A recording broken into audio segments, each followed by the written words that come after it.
आपण वेगवेगळ्या रेसिपी करतोय. तुमचं प्रेम मला मिळतंय. तुमच्या या प्रेमाच्या बळावरच मी अजून नवीन नवीन डिश तयार करायचा प्रयत्न करतेय.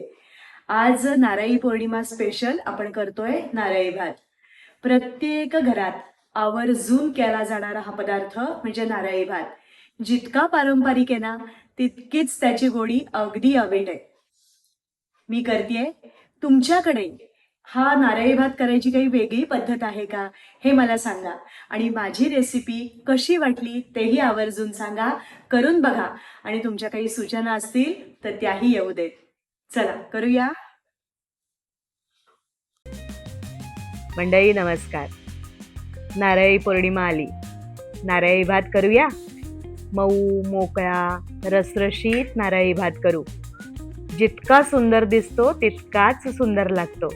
साहित्य: 1 वाटी तांदूळ.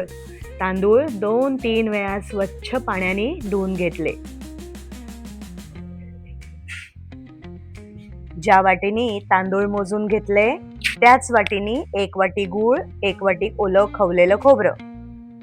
धुवून घेतलेले तांदूळ अर्धा तास पाण्यात भिजत ठेवलेत. बासमती तांदूळ आहेत ना, छान फुलतात आणि भात मोकळा होतो. गॅसवर ठेवली कढई. कढईत घातलं 2 चमचे तूप.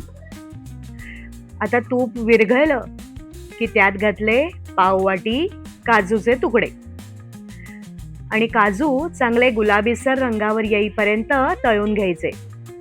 छान रंग आलाय, मस्त. 4 लवंगा, 4 वेलदोडे, बोटाचं 1 पेर दालचिनीचा तुकडा असं तुपात घातलं आणि छान परतून घेतलं.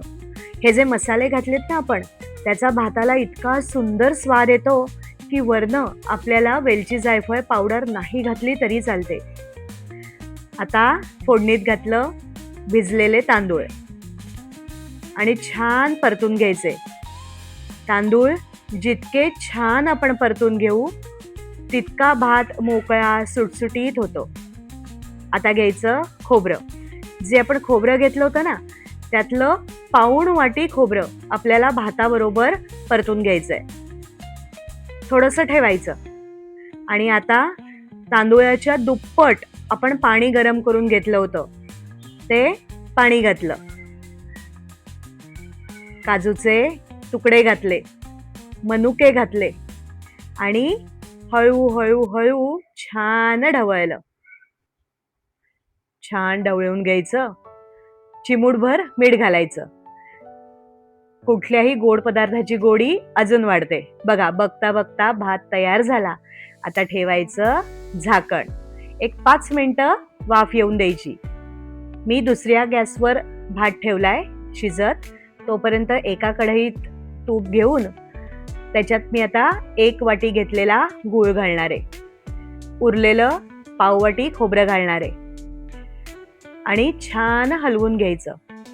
आता इथे आपल्याला ना गुळाचा पाक नाही करायचा आहे, गूळ विरघळवून घ्यायचा आहे. पण तो गूळ आणि ते खोबरं असं छान शिजलं पाहिजे बरं का. 1-2-4 मिनिटं लागतात आणि हे मिश्रण छान शिजतं. गूळ विरघळतोय, छान दिसतोय बघा. आता याच्यात घालायचा एक वेगळा प्रकार, तो म्हणजे नारळाचं घट्टसर दूध अर्धी वाटी घालायचं खोबरं गूळ यांच्या मिश्रणात. म्हणजे गुळाचा पाक होत नाही आणि गोडी तर एकदम भन्नाट येते. अजून अर्धी वाटी नारळाचं दूध आपल्याला घालायचं आहे शिजलेल्या भातात. वाह, किती सुंदर दिसतंय बघा, है ना. इकडे गूळ आपला तयार झाला. आता ते खाली उतरवून आपल्याला बघायचंय भाताकडे.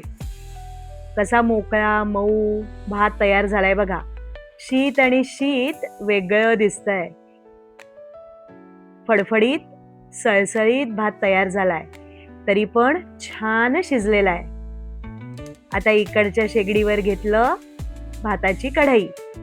मस्त शिजलाय बघा भात. त्याच्यात घातलं आता गुळाचं मिश्रण. हलक्या हाताने ढवळून घेतलं.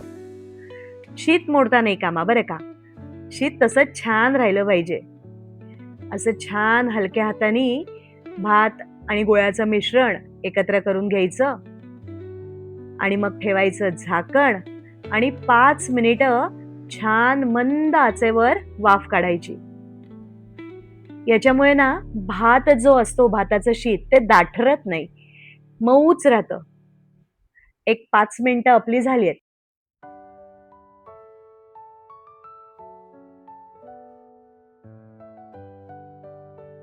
गोळ्याचं मिश्रण भातात छान मिक्स झालंय, भाताचा रंग बदललाय आणि आपला नारळी भात तयार होतोय.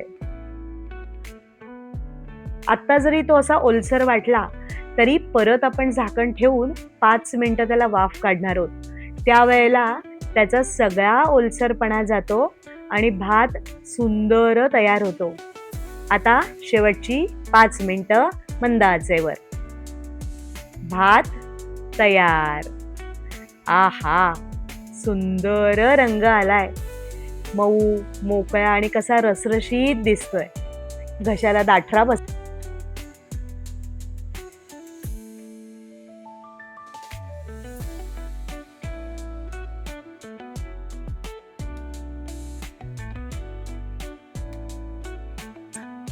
वाटीत नारळी भात आणि छान त्याची मी हळदीच्या पानावर मूद पाडली आहे. आहा, हिरवीगार हळदीची पानं, त्याच्यावर नारळी भाताची मूद, नारळी भातातले मनुका, काजू, किती सुंदर रंगसंगती दिसतीये. जितकं सुंदर दिसतंय तितकंच झकास लागतंय. Like, share, subscribe. थँक्यू.